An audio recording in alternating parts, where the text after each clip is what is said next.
Hello, Bacho. Let's read the question. The question says general electronic configuration of D block elements is option A NS2 MP6 ND 1 to 10. Option B N-1 D 1 to 10 NS 0 to 2 NP 0 to 6. Option C N-1 D 1 to 10 NS 1 to 2. Option D ND 1 to 9 NS 0 to 2. So question हमको पूछा गया so question हमको पूछा गया इनमें से correct electronic configuration D block element का क्या होगा मतलब जनरल इलेक्ट्रॉनिक कॉन्फ़िगरेशन क्या होगा so the key concept of this question is general general electronic electronic configuration configuration so first of all हमको पता करना होगा कि डी ब्लॉक एलिमेंट हम लोग किसको एक्चुअली बोलते हैं सो द एलिमेंट्स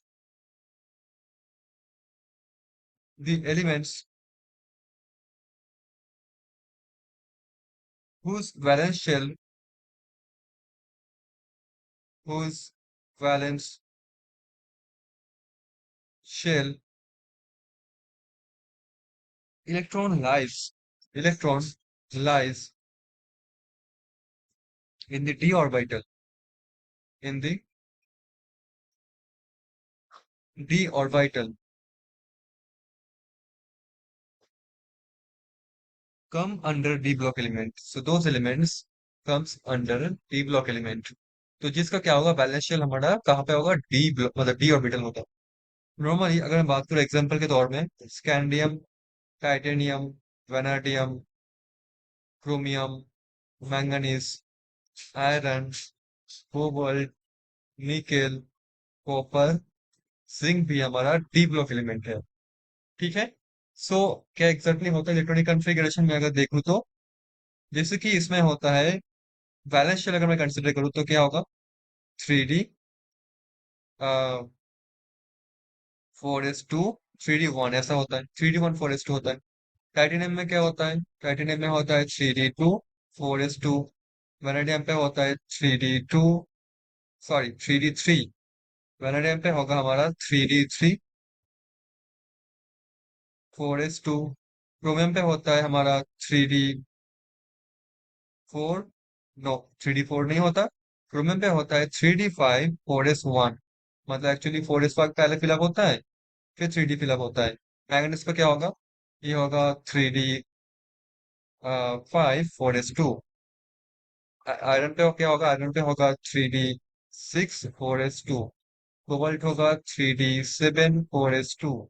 निकेल होगा हमारा 3D 8 4s2. कॉपर होगा 3D पहले 4s होता है मतलब हर केस में पहले 4s ही फिलअप होगा. कॉपर में 4s1 नहीं होता कॉपर में होता है हमारा 4s मतलब 4s2 नहीं होता 4s1 होता है 3D 10. जिंक में होगा 3D 10 4s2. तो ये है बस एक ये है फर्स्ट ट्रांजिशन सीरीज का. इसके नीचे और एक होता है इसके नीचे और एक टोटल तीन ऐसे ग्रुप होता है ट्रांजिशन 3 सीरीज होता है मतलब डी ब्लॉक के लिए. तो देखो कंसिडर करो तो इसका जनरल कॉन्फ़िगरेशन एग्जैक्टली क्या आ रहा है बैलेंस शेल पे ये आ रहा है हमारा N-1. मैं अगर 4 को n मानूं तो क्या होगा ये N-1 डी. डी देखो एक से शुरू होगा डी में मैक्सिमम 10 इलेक्ट्रॉन भरता है तो 1 से 10 तक होगा. ठीक है. और यहाँ पे होगा हमारा N-S. देखो कहीं कहीं पे 2 है कहीं कहीं पे 1 है. यहाँ पे देखो 1 है कॉपर में क्रोमियम पे. तो ये होगा 1 से 2. सो N-1 डी 1 से 10 और NS 1 से 2. तो देखो कौन सी ऑप्शंस पे हमारे पास ऐसा है. देखो ऑप्शन नंबर ए देखो यहाँ पे N-1 है ही नहीं तो ऑप्शन नंबर 1 होगा ही नहीं. ऑप्शन बी देखो N-1 डी 1 से 10 ठीक है. NS 0 से 2 ना. इस NS में हमेशा एक इलेक्ट्रॉन तो मिनिमम रहेगा ही रहेगा तो बी भी नहीं होगा. सी देखो N-1 डी 1 से 10 NS 1 से 2. तो C is going to be the answer of our question. देखो डी ऑप्शंस पे एन डी 1 से 9 1 से 9 क्यों D 10 क्यों नहीं हो ऐसा बिल्कुल नहीं है. तो डी भी नहीं होगा. So C is going to be the answer of this question. Hope you understood it well. Thank you so much.